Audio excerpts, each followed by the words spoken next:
I stood at my mother's grave, my fingers numb around the single white rose I'd brought when my half-brother Blake Sterling strode across the pristine lawn of the private New England cemetery. He didn't come to offer condolences. He came with a restraining order in one hand and an eviction notice in the other, shoving both documents into my chest hard enough that I stumbled backward. "You have 24 hours to clear out of Alara's apartment," he said, his voice dripping with contempt. "And if I see you anywhere near Vance Gems or any Sterling property, you'll be arrested." Behind him, security guards waited by a black SUV. At my mother's funeral. The woman who had built an empire with her bare hands, and they couldn't even let me mourn her in peace. If you've ever been the invisible one, the family secret, the mistake they wished never happened, hit that like button and subscribe right now. Drop a comment about your own moment of standing up. Now let me take you back 6 months, because what happened at that cemetery was just the final battle in a war that started long before. 6 months earlier, I was still trying to convince myself that my father, Victor Sterling, might one day see me as his daughter instead of a mistake he'd made 28 years ago. I worked at a small art museum in Boston, cataloging jewelry collections surrounded by beauty that reminded me of my mother, but could never fill the void she'd left in my life, even while she was still alive. Alara Vance had been a genius, a visionary jewelry designer who created the patented Vance cut, a revolutionary technique for shaping diamonds that made them sparkle like captured starlight. But she'd also been a woman broken by love, or what she'd mistaken for love. My mother met Victor Sterling when she was just 23, fresh out of design school with a portfolio full of dreams and a heart full of hope. He was 35, already a successful venture capitalist, and he promised her the world. He promised her funding, legitimacy, and love. She got pregnant with me almost immediately, and that's when everything changed. Victor was already married with a son from his first wife. When she died, he remarried a woman who had a son from a previous marriage. That son was Blake. Victor adopted him and molded him into another weapon in his arsenal, just as cold and calculating as himself. Victor never divorced his wife for my mother. Instead, he kept Alara as a secret, funded her jewelry business through a labyrinth of shell companies, and slowly, methodically began stealing everything she created. The contracts were complex, designed to confuse a young woman who trusted the man she loved. By the time I was born, Victor had already forged Alara's signature on documents that transferred ownership of Vance Gems and the proprietary Vance cut formula entirely to him. My mother got to keep her title as head designer, but she owned nothing. She was an employee in the company built on her genius. I grew up in a small apartment in Cambridge, watching my mother work 16-hour days, her fingers raw from handling metals and stones, her eyes dim with exhaustion and something deeper. Heartbreak, maybe, or resignation. She never spoke about my father except to say he was a busy man, an important man, and that I should be grateful he paid for my education. I went to good schools always as a scholarship student, even though I knew the money came from him. I graduated from college with honors in art history, thinking maybe, just maybe, if I was accomplished enough, smart enough, worthy enough, Victor Sterling might actually acknowledge me as his daughter. That never happened. Instead, I got a job at the museum, and I'd see my mother once a week for dinner at a small Italian restaurant near her workshop. She'd gotten thinner over the years, her hair silver before its time, her hands shaking slightly when she lifted her wine glass. She never complained, but I could see the toll that 30 years of loving a man who would never choose her had taken. She'd sacrificed everything, her dignity, her ownership of her own creations, her chance at real love, all for a man who couldn't even be bothered to attend our holiday dinners. Last December, my mother collapsed in her workshop. The doctors said it was a massive stroke, likely brought on by years of stress and untreated high blood pressure. She'd been working on something they told me, a final collection she'd been obsessed with completing.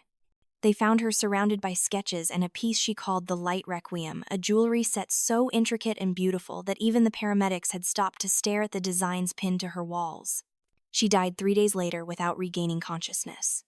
I was holding her hand when her heart monitor flatlined, and in that moment I felt something inside me break and reform simultaneously. I was alone now, truly alone, and the weight of that realization was crushing. But there was something else too, something I couldn't quite name. A whisper in the back of my mind that said my mother hadn't just given up and died. She'd been planning something. Victor Sterling didn't come to the hospital. He didn't call, he didn't send flowers. What he did send through his lawyers was a bill for the funeral expenses he claimed Alara owed to Sterling Acquisitions for using company time and resources on personal projects. The funeral that I had to plan alone, that I had to beg the funeral home to let me pay for in installments because my museum salary barely covered my rent. So when Blake showed up at the cemetery that gray morning in February with his $5,000 suit and his cruel smirk and those legal documents meant to erase any last trace of my mother's existence, something inside me snapped. I looked at him, this man who'd had everything handed to him, who'd never worked a day in his life, who was living in luxury built on my mother's stolen dreams, and I felt a rage so pure and hot it burned away every last bit of the timid, hopeful girl who'd spent 28 years waiting for scraps of affection from a family that would never claim her. "You're making a mistake," I said quietly, my voice steady despite the storm raging inside me. "This isn't over." Blake laughed, actually laughed at my mother's grave. "It's already over, Avery. It was over before you were born. You were nothing but a complication, and now even that complication is gone. My father is selling Vance gems to a Chinese consortium in 72 hours. You'll never see a penny and you'll never prove anything. Do yourself a favor and disappear like you were supposed to 30 years ago." He turned to walk away, and that's when she appeared. A woman in a black dress with a veil covering her face, moving like smoke through the headstones. She passed by Blake without a glance, and he never even noticed her. But when she reached me, she pressed something small and cold into my palm. A USB drive, slim and metallic, with a single letter engraved on it in my mother's distinctive script. V for Vance. The woman leaned close enough that I could smell jasmine perfume, my mother's favorite scent, and whispered, "She left you everything that matters. The password is the unlost gem. Don't trust anyone except me. I'll find you tonight." Then she was gone, vanishing between the graves like she'd never existed at all. I stood there for another hour after everyone left, clutching that USB drive like it was a lifeline, because somehow I knew it was. My mother hadn't given up. She'd planned this. And whatever was on that drive was worth enough that Victor Sterling's son had shown up to my mother's funeral with legal documents to ensure I had no time to search her apartment. That night in the apartment I was supposed to vacate, I sat at my mother's antique desk and plugged the USB into my laptop. The files were password protected with military-grade encryption. My hands shook as I typed the unlost gem. It was what my mother had called a particular diamond she'd designed when I was 10 a stone, she said, represented everything that couldn't be taken away by contracts or lawyers. Hope, she'd told me. The unlost gem is hope. The vault opened, and I found myself staring at hundreds of files. Legal documents, audio recordings, video files, photographs, emails, years and years of evidence that my mother had been meticulously collecting. There were the original contracts from when Vance Gems was founded, showing clearly that Alara Vance was the sole founder and owner, with Victor Sterling listed only as an initial investor, with no ownership stake. There were forged documents with my mother's signature, so obviously fake when compared to her real signature that I couldn't believe they'd held up in court, except I could believe it because Victor had money and power and my mother had neither. But the most devastating files were the audio recordings. Hours of them. My mother had worn a recording device for the last 2 years of her life, capturing everything. I listened to Victor's voice, cold and calculating, explaining to his lawyers exactly how he'd manipulated a young, naive jewelry designer into signing away her rights. I heard him laugh about it. Laugh about how my mother had been so in love with him that she'd believed every lie, signed every paper he'd put in front of her, never questioned why her company was bleeding money while Sterling Acquisitions grew richer. "She's too stupid to realize I've been transferring the profits offshore," Victor said on one recording dated just 6 months before my mother's death. "Even if she figures it out now, she can't prove anything. I own every patent, every design, every formula. Alara Vance is just a name on a workshop door, and when she's gone, even that will disappear." I had to pause the recording because I was shaking so hard I couldn't click the mouse. My mother had heard this. She'd known exactly what he thought of her, and she'd still kept working, kept designing, kept loving him in her broken way. But she'd also been building a case, gathering evidence, preparing for a war she knew she wouldn't live to see. The final file was a video dated a week before her collapse. My mother sat in her workshop surrounded by sketches of The Light Requiem, her final collection. She looked exhausted, her skin paper-thin, her eyes shadowed. But when she spoke, her voice was strong, stronger than I'd heard it in years. "Avery," she said, looking directly into the camera, "if you're watching this, then I'm gone and I'm sorry. I'm sorry I wasn't strong enough to fight this battle while I was alive. I'm sorry I let Victor Sterling steal my life's work and turn my love into a weapon against me. But I'm not sorry for having you, my darling girl. You were never a mistake, no matter what they told you. You are the only pure, beautiful thing that came from the worst years of my life." She paused, wiping at her eyes, and I realized I was crying, 2 tears streaming down my face as I watched my mother's ghost speak to me from beyond the grave. I've spent the last 2 years documenting everything, she continued. Every theft, every forgery, every illegal transfer of funds, it's all here. But there's one more thing you need to find something I hid where Victor will never think to look: the eternity key. It's in the frame of the photograph on my nightstand, the one of you at your college graduation. That key will lead you to a safe deposit box in a Swiss bank, and in that box, you'll find the original blueprints for the Light Requiem and proof of the Vance cut formula in my handwriting dated before Victor ever claimed it. She leaned closer to the camera, and I could see the fierce determination in her eyes, the fire that must have been there when she was young and fearless and full of dreams. Take him down, Avery. Take Victor Sterling down and burn his empire to ash. Not for me, I made my choices, but for yourself. Because you deserve to own your own life, and you deserve to carry the Vance name with pride. Don't let them erase us. Don't let them win. She smiled, then sad and beautiful. The eternity key will unlock everything. Trust Cassandra Shaw. She's my attorney and my friend, and she knows everything. She'll help you fight this. I love you, my brilliant girl. Now go reclaim your crown. The video ended, and I sat in the darkness of my mother's apartment, my heart pounding so hard I thought it might burst. I ran to her bedroom, grabbed the photograph from her nightstand, and carefully pried open the back of the frame. There it was, taped to the cardboard backing. A small, ornate key with an address engraved on it in impossibly tiny script. A bank in Geneva, Switzerland. A box number. I'd never been out of the country before. I barely had enough money for groceries, let alone an international flight. But as I held that key in my palm, feeling the weight of my mother's final gift, I knew I was going to find a way. I was going to fight. I was going to destroy Victor Sterling and everyone who'd helped him steal my mother's life. The mysterious woman, Cassandra Shaw, found me an hour later. I'd half expected her, but I still jumped when there was a knock at the door. She was tall and striking, maybe 40, with silver streaks in her dark hair and eyes that missed nothing. She'd removed the veil, and I could see she had the kind of face that people either trusted immediately or feared, depending on which side of the law they stood. "Your mother saved my life once," she said without preamble, walking into the apartment like she owned it. 10 years ago, I was a lawyer, drowning in debt, and about to be disbarred for some stupid choices. Alara hired me, paid off my debts, and gave me a second chance. I've been her shadow ever since, gathering evidence, building the case, waiting for the right moment. She pulled out a tablet and started showing me files, bank records, corporate documents, things I could barely understand, but that clearly showed a pattern of fraud, embezzlement, and theft spanning 3 decades. Victor Sterling has been systematically looting Vance gems since the day your mother founded it. He's funneled over $100 million through offshore accounts, all while reporting losses to the IRS and claiming bankruptcy protections that kept your mother from accessing her own capital. He's brilliant, I'll give him that, but he's not invincible. "Why are you telling me this?" I asked, though I thought I knew the answer. "Why didn't you help my mother when she was alive?" Cassandra's expression softened, and I saw real grief there. "Because your mother was afraid that if she fought him, he'd hurt you. Victor Sterling doesn't just destroy his enemies financially, Avery. He destroys them completely. Their reputations, their families, their ability to ever work again. Alara couldn't risk that happening to you. So she waited and she planned, and she made sure that when she was gone, you'd have everything you needed to finish what she started." She sat down across from me, her gaze intense. "But I need you to understand what you're getting into.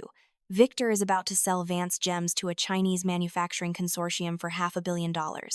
The sale is scheduled to close in 72 hours, and once that happens, the company and all its patents will be transferred overseas. You'll lose any chance of recovering what's yours.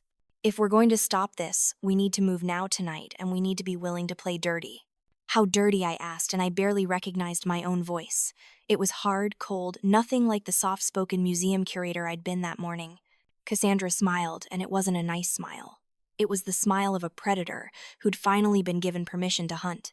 Victor has enemies. Lots of them. Competitors, he's crushed partners, he's betrayed investors, he's defrauded. I've spent the last 2 years making friends with all of them. They're ready to move as soon as we give them a reason. Blake Sterling, your half-brother, he's particularly interesting. Did you know he's trying to stage a coup against his father? He wants to take over Sterling Acquisitions himself, and he's been embezzling funds to build his own war chest. I leaned forward, my mind racing. Blake was at the funeral. He gave me an eviction notice and a restraining order. He wants me gone.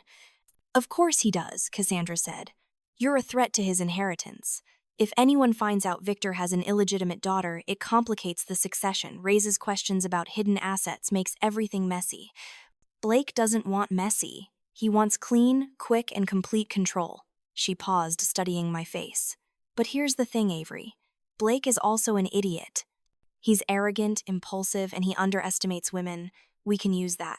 Over the next 48 hours, Cassandra and I barely slept. She'd rented us a secure apartment, a place Victor's people couldn't trace, and we worked around the clock organizing evidence, building our strategy, and planning our attack.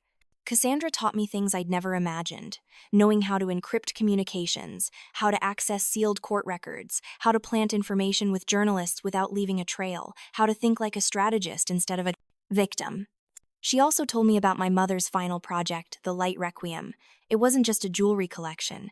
It was a masterpiece, the culmination of everything Alara had learned in 30 years of designing. The blueprints showed pieces so intricate, so revolutionary in their technique, that they would have redefined modern jewelry design, and Victor had no idea they existed. My mother had designed them entirely off the books in secret, using techniques she'd never shared with anyone. The Chinese consortium wants the Vance cut formula, Cassandra explained, but the Light Requiem represents an evolution beyond that formula. Whoever controls those designs controls the future of high-end jewelry manufacturing. Your mother knew that. That's why she hid the blueprints in Switzerland, where Victor would never think to look. We need those blueprints, I said, stating the obvious. You need to go to Geneva, Cassandra corrected. Tonight, I'll handle things here, start leaking information to the press, reach out to our allies. But you need to get to that bank, retrieve the blueprints, and get back here before Victor realizes what's happening. She handed me a passport. I opened it and saw my own photo, but the name wasn't mine. Elena Vance, I read aloud. My mother's cousin. Your mother's cousin died in a car accident 20 years ago, Cassandra said, matter-of-factly. I borrowed her identity. Don't worry, it's clean. Victor's people won't catch it unless they're specifically looking, and they have no reason to look. I flew to Geneva that night on a red-eye, clutching my fake passport and the eternity key, my mind spinning with everything that had happened in the past 48 hours. I'd gone from a timid museum curator to an international fugitive, and I couldn't quite believe it was real. But every time I doubted myself, I thought about my mother's face in that video, about the strength in her eyes when she told me to fight, and I knew I couldn't turn back. The bank in Geneva was discreet old world, the kind of place where they didn't ask questions as long as you had the right key and the right answers.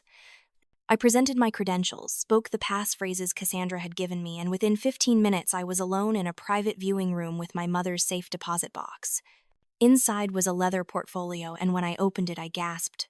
The blueprints for the Light Requiem were works of art in themselves, hand-drawn with such precision and care that I could feel my mother's passion in every line.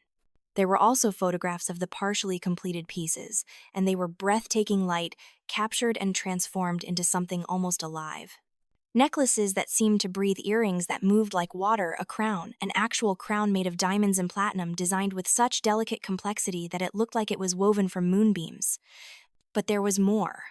A document notarized and dated from before I was born, showing that Alara Vance had registered the Vance cut formula with the International Patent Office under her name alone, years before Victor claimed it as his own. Legal proof, undeniable proof that everything Victor Sterling had built was based on theft. I photographed everything with my phone, uploaded the files to an encrypted cloud server Cassandra had set up, and then carefully packed the originals back into the portfolio. I was walking out of the bank, my heart pounding with victory when I saw them. 2 men in dark suits standing by a black Mercedes watching the bank entrance. Victor's men. They'd found me. I ran. I didn't think I just ran, clutching the portfolio to my chest, my carry-on bag bouncing against my hip. I heard them shouting behind me, footsteps pounding on the cobblestones, but I'd grown up in Boston. I knew how to navigate city streets, how to cut through alleys and duck into crowded areas. I made it to the metro station, pushed through the turnstile just as a train was pulling away from the platform, and jumped through the closing doors. The men didn't make it. I watched them through the window as the train pulled away, their faces twisted with fury. I'd gotten away, but now Victor knew I was coming for him. The element of surprise was gone. The war had officially begun. I called Cassandra from the airport before my flight back. They were waiting for me. Victor knows. Good, she said, and I could hear the fierce satisfaction in her voice. Let him know. Let him panic. Because while he's busy trying to stop you, I've been busy destroying his sail. I leaked the forged signature documents to 3 major financial news outlets, along with evidence of the offshore accounts. Victor Sterling's name is all over the business channels right now, and none of it is good. The Chinese consortium is threatening to pull out of the deal unless he can prove clean title to the Vance Cut formula. Can he? I asked, already knowing the answer. Not without committing perjury, Cassandra said with grim pleasure. He forged your mother's signature, Avery. If he tries to use those documents now with everyone watching, he's admitting to fraud. And Blake, your dear brother, he seized the opportunity. He just called an emergency board meeting at Sterling Acquisitions, trying to force Victor out before the scandal takes down the whole company. I smiled, a hard smile that felt foreign on my face, but also strangely right. Family turning on family. How poetic. It gets better, Cassandra continued. I may have anonymously sent Blake some documents showing that Victor has been siphoning money from Sterling Acquisitions to fund his personal luxuries. Blake is about to discover his inheritance has been systematically looted for years. He's going to go nuclear. And we're going to let them destroy each other, I said, softly understanding the plan now. While they're fighting, we move in and take back what's ours. Exactly, Cassandra confirmed. Now get back here. We have 72 hours until the sale closes, and we're going to spend every minute of it making sure Victor Sterling loses everything, just like your mother did. The flight back to Boston felt like it took forever. I couldn't sleep, couldn't eat, could barely sit still. I kept looking at the photographs of the light requiem on my phone, my mother's final masterpiece, and I felt a connection to her that I'd never felt when she was alive. She'd been planning this for years, building her revenge piece by piece, knowing she wouldn't live to see it completed, but trusting that I would finish it for her. When I landed, Cassandra was waiting with news. Victor called an emergency press conference. He's trying to get ahead of the story, claiming the leaked documents are fabricated, that he's the victim of a corporate espionage campaign by his competitors. But it's not working. The SEC has opened an investigation. The IRS is looking into the offshore accounts. And the Swiss bank just confirmed they have records of Alara Vance's original patent filings which directly contradict Victor's claims. What about Blake? I asked as we drove through the city. Blake is filing a lawsuit against his father for breach of fiduciary duty and embezzlement. He's also trying to halt the sale to the Chinese consortium, claiming Victor doesn't have the authority to sell company assets. It's chaos, Avery. Beautiful, destructive chaos. That's when I realized what I needed to do. The auction. Victor is having a major auction in New York in 48 hours, right, to showcase Vance gems before the sale closes. Yes, Cassandra said slowly. It's invitation only, all the major collectors and investors. He's planning to unveil what he's calling the final Vance collection. Why? Because he doesn't have the final collection, I said, and I could feel the plan crystallizing in my mind. The Light Requiem, that's the final collection. And I'm going to unveil it myself at his auction in front of everyone who matters. I'm going to prove that Alara Vance was the genius behind Vance Gems, and that Victor Sterling is nothing but a thief and a fraud. Cassandra was quiet for a moment, then she started laughing. Oh, your mother would have loved this. But Avery, you understand what this means. You'll be putting yourself directly in Victor's crosshairs. Once you go public, there's no going back. He'll come after you with everything he has. Let him come, I said, and I meant it. I'm done hiding. I'm done being afraid. I'm done letting the Sterling family treat me like I'm nothing. My mother spent 30 years being invisible and it killed her. I'm not making the same mistake. The next 36 hours were a blur of preparation. Cassandra had contacts everywhere, jewelers who'd worked with my mother, craftspeople who understood her techniques, even a manufacturer who'd secretly kept some of Alara's original tools. Using my mother's blueprints and photographs, we began the impossible task of bringing the Light Requiem to life. I worked in a secured workshop, my hands cramping from hours of delicate work, my eyes burning from studying the intricate designs. Cassandra brought in 2 master jewelers who'd been apprentices to my mother, and they wept when they saw the blueprints. This is what she was working on at the end, one of them said. She'd show us pieces, sometimes make us swear not to tell anyone. We thought she was just dreaming. We didn't know she actually meant to build it. She built some of it, I said, showing them my mother's photos. But she never finished. So we're going to finish it for her. We couldn't complete the entire collection in 36 hours. It would take months, maybe years, to bring all of my mother's vision to life. But we could create enough the most spectacular pieces, the ones that would make people stop and stare and understand that they were witnessing something revolutionary. The crown, the necklace, the earrings that moved like water. I barely slept, barely ate, pouring every ounce of my being into this work. My hands bled from working with the wires and settings. My back screamed from hunching over the workbench.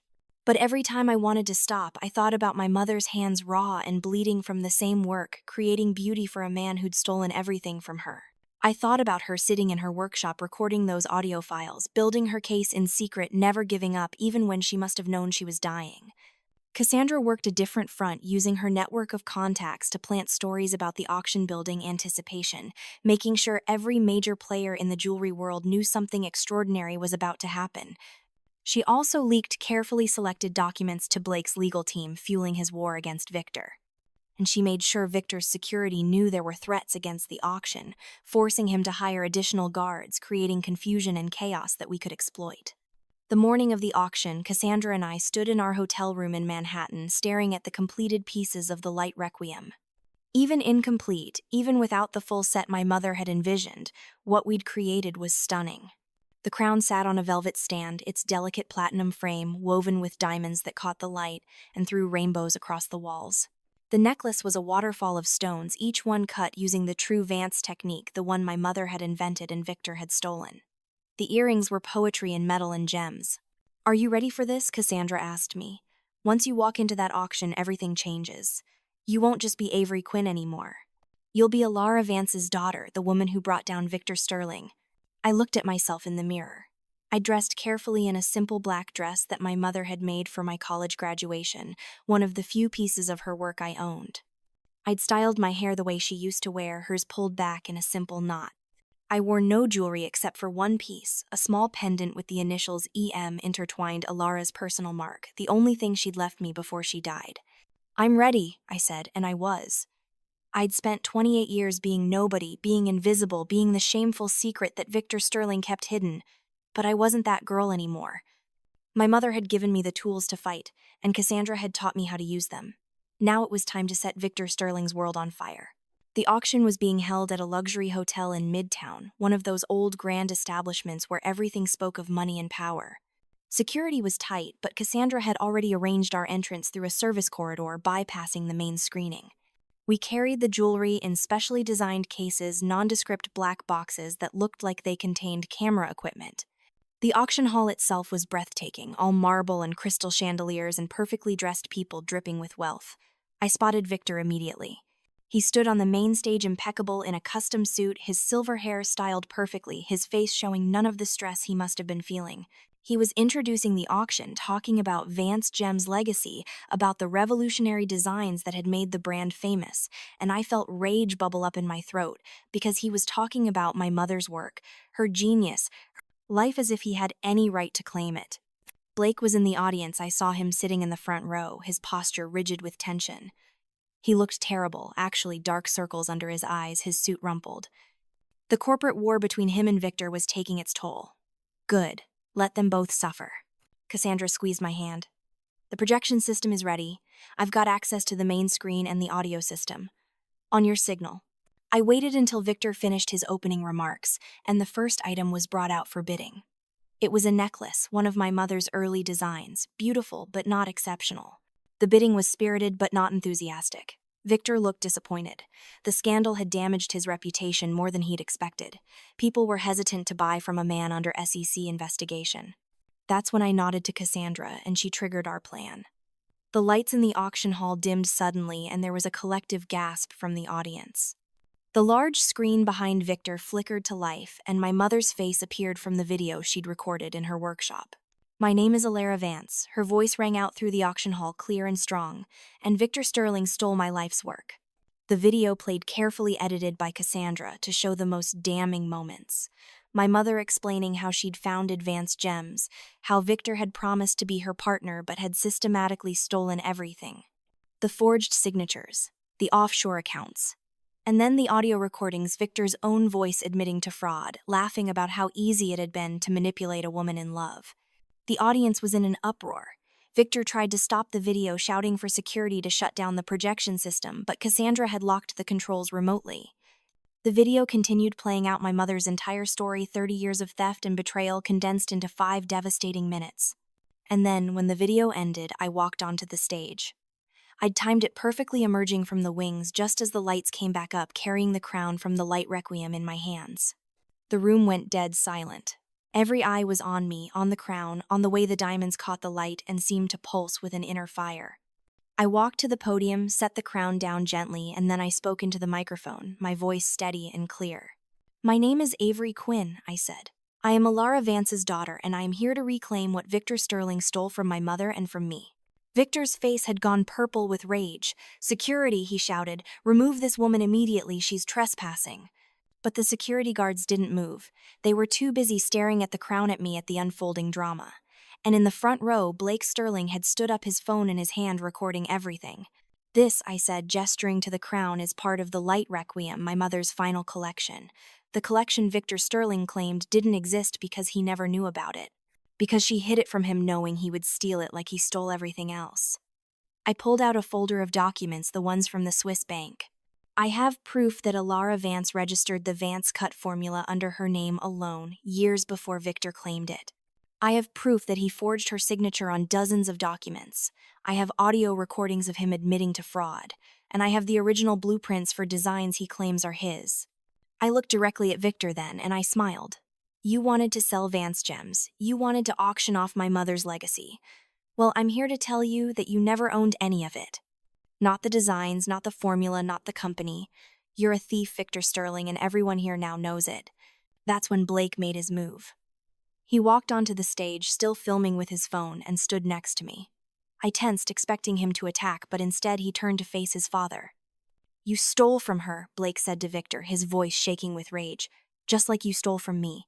Just like you've stolen from everyone who ever trusted you." He held up his phone. "I've been documenting everything. The embezzlement from Sterling acquisitions, the fraudulent tax filings, the money laundering through the offshore accounts.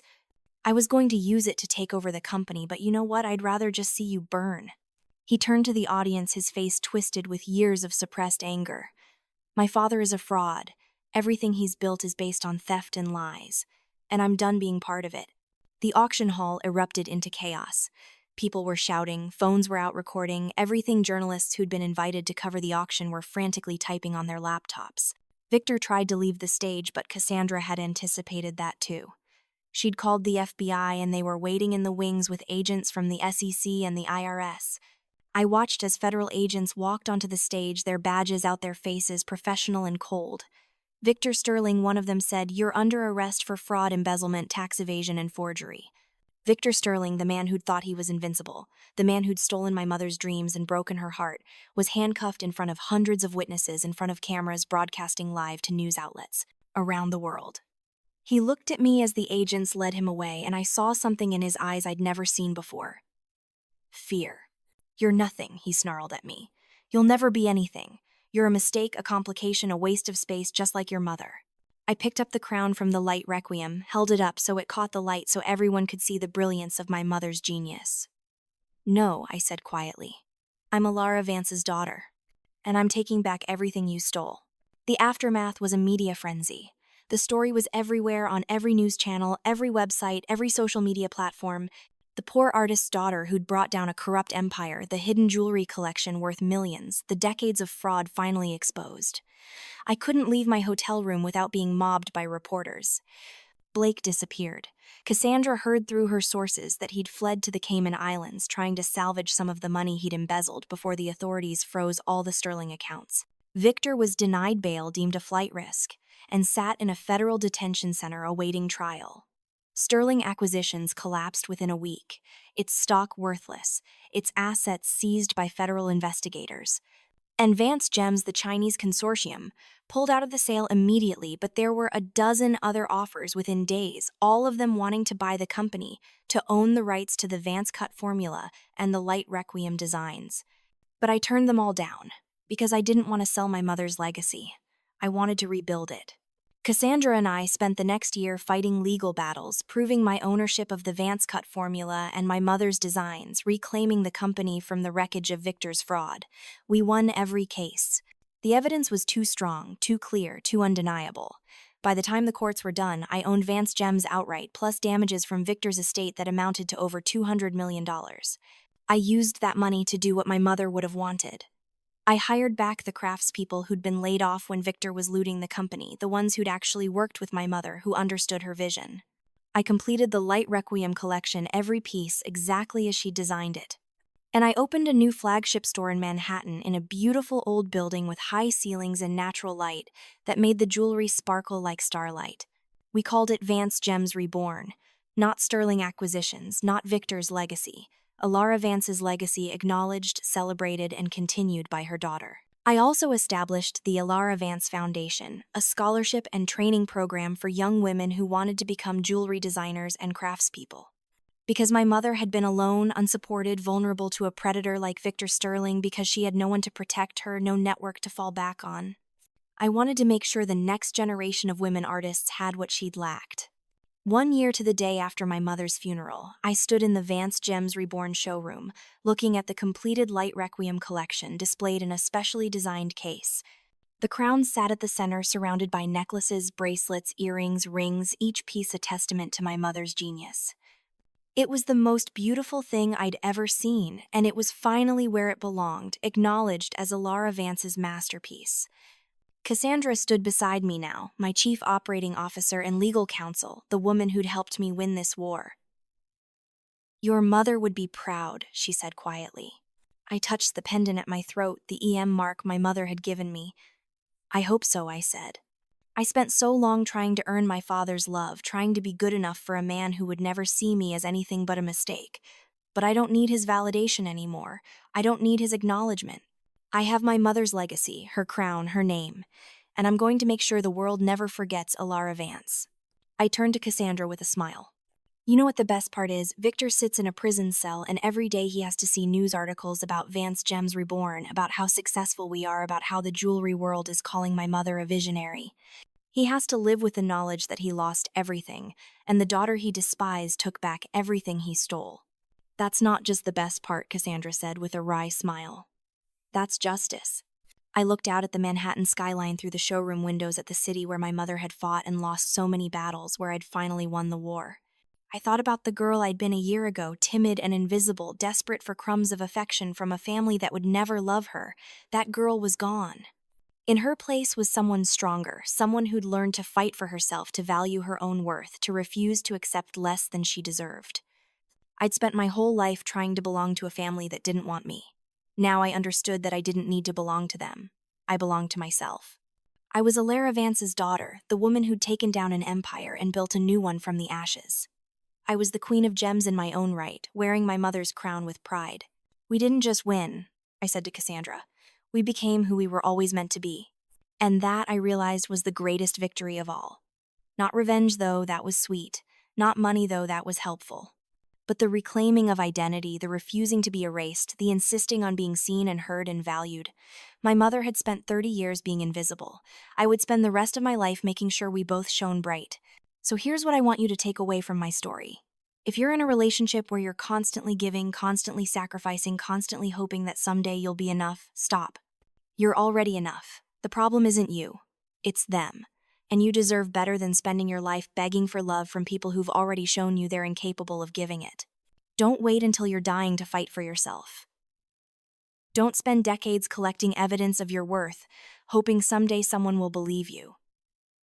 Believe yourself. Fight for yourself. Take back what's yours, whether that's money or dignity or just the right to live without being constantly diminished. And to those of you watching who've ever been told you're a mistake, a complication, a problem, let me tell you something. You're not. You're someone's daughter, someone's son, someone's beloved, even if the people who should have loved you failed to do it. You have value. You have worth. And you have the right to demand that the world acknowledge it. I took back my mother's crown, but more importantly, I took back my own life. And that's something no one can ever steal from me again. Now I want to hear from you. Have you ever had to walk away from a toxic relationship, family or otherwise?